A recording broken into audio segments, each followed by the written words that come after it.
Assalamu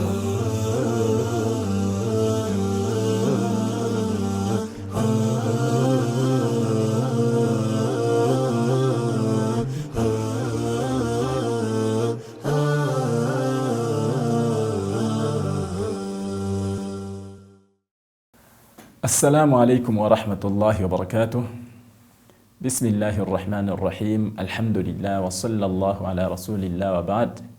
Ndugu zangu Waislamu, hakuna aliyezaliwa kuja duniani akaomba kuwaacha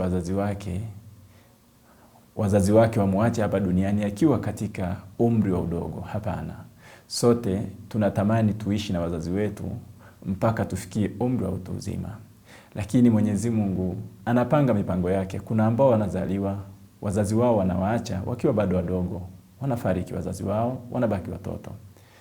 Mtoto huyu anayebaki anaitwa yatima. Katika Uislamu kuna fadhila kubwa sana za kumlea, kumhudumia yatima.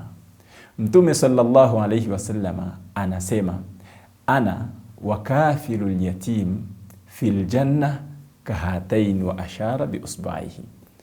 Mtume anasema kwamba mimi na yule mwenye kumhudumia yatima, kumlea, kumhifadhia mali zake, kumgharamikia na mambo mengine, tutakuwa naye hivi peponi.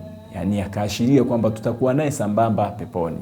Kwa hiyo tufanye juhudi za kumlea, kudhamini, kumhudumia yatima ili tuwe sambamba na mtume wetu Muhammad sallallahu alaihi wasallama peponi. Assalamu alaikum wa rahmatullahi wa barakatuh.